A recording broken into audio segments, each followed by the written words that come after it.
मारो इसे और मारो इसे, ये इसी लायक है।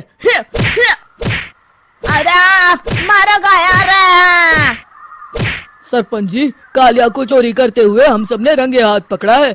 अब इसे गांव से बाहर निकाल देने में ही हम सबकी भलाई है।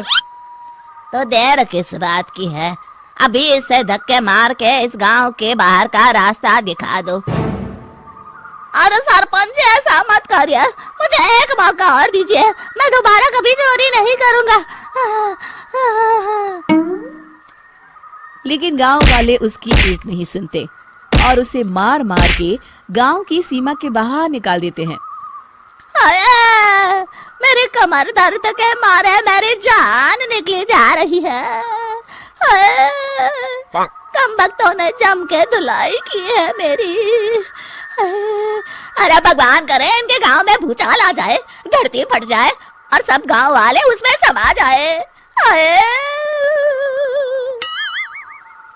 चलते चलते कालिया जंगल में पहुंच जाता है।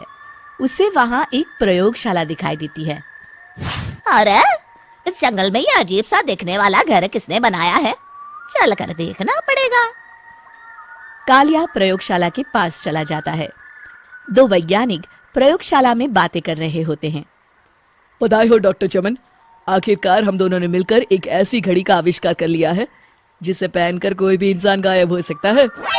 हाँ हाँ, तुमने बिल्कुल सही कहा डॉक्टर जर्माटो। अब कल सुबह ही हम इस जंगल से निकल जाएंगे, लेकिन उससे पहले आज रात के खाने का बंदोबस्त करते हैं। हाँ हाँ, मुझे तो बड़ी जोरों से भूख लगी है, चलो चलते हैं। दोनों वैज्ञानिक वहां से चले जाते हैं। उनके जाते ही कालिया प्रयोगशाला में दाखिल होता है। अच्छा तो ये बात है। कालिया बड़े से कांच के अंदर रखी घड़ी को बाहर निकाल लेता है और अपनी कलाई पर बांध लेता है। फिर घड़ी में लगा बटन दबा देता है। कालिया को एक जोरदार झटका लगता है।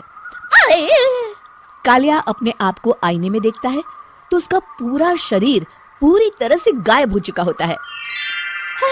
अब तो जो चाहे वो कर सकता हूँ। सबसे पहले मैं उन सभी को सबक सिखाऊंगा।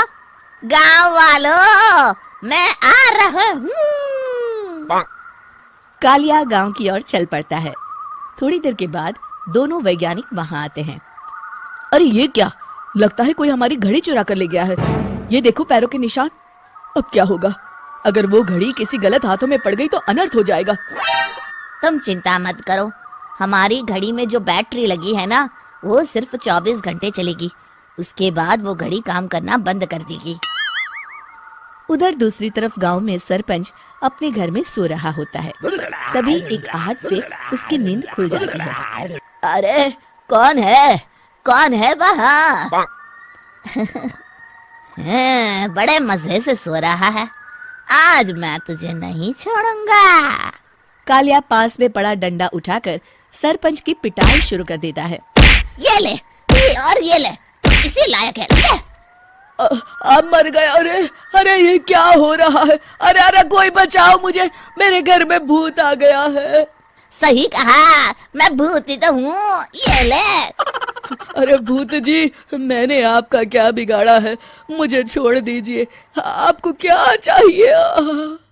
तेरे घर में जितना भी पैसा है ना, मुझे ला कर दे दे, तब मैं तुझे छोड़ दूंगा और यहाँ से चला जाऊंगा। सरपंच अपनी तिजोरी से पैसे निकालकर एक बड़े कपड़े में बांधकर जमीन पर रख देता है और कालिया वो सारा पैसा लेकर वहां से चला जाता है। दूसरी तरफ जमींदार गांव के चौराहे पर खड़ा कुछ लोगों से बात कर रहा होता है।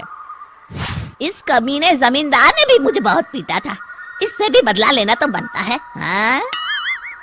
जमींदार अचानक अपने आप को चांटे मारने लगता है।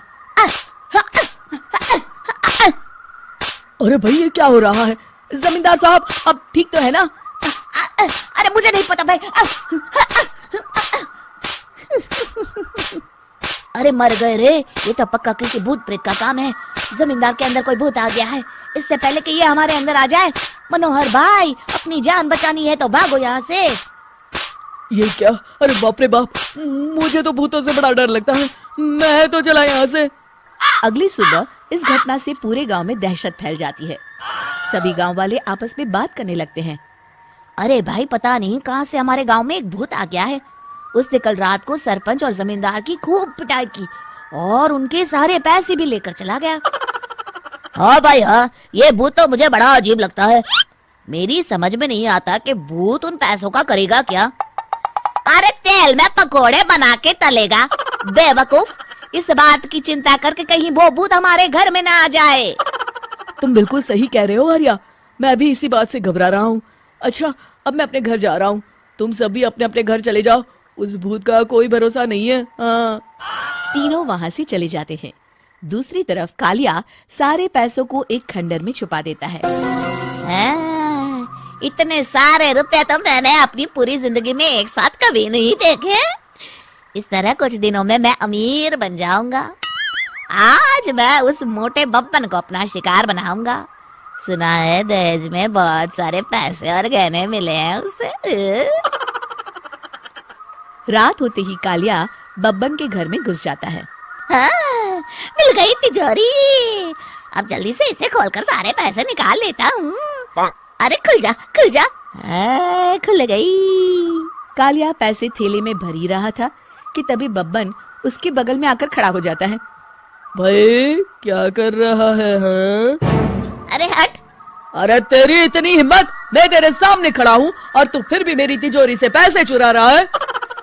अरे मैं तो गायब हूँ, तू मुझे कैसे देख रहा है? कालिया अपनी घड़ी को देखता है। अरे इसे क्या हो गया है? हाय, लगता है बैटरी खत्म हो गई। अच्छा, तो आज मैं तेरी बैटरी अच्छे से चार्ज कर देता हूँ। अरे भाग्यवान, जरा मेरा डंडा तो लाना। ये मोटा मुझे नहीं छोड़ेगा। अरे भागो। कालिया भागकर घर के बाहर जाता है। बाहर सभी गांव वाले हाथ में डंडा लिए खड़े होते हैं। अच्छा, तो तू वो भूत है। मुझे माफ कर दीजिए सरपंच जी, मैं आपके और जमींदार जी के सारे पैसे लौटा दूंगा और आज ही हमेशा के लिए ये गांव छोड़कर चला जाऊंगा। शिक्षा, बुराई ज्यादा दिन की मेहमान नहीं होती, एक दिन उसका अंत हो ही जाता है।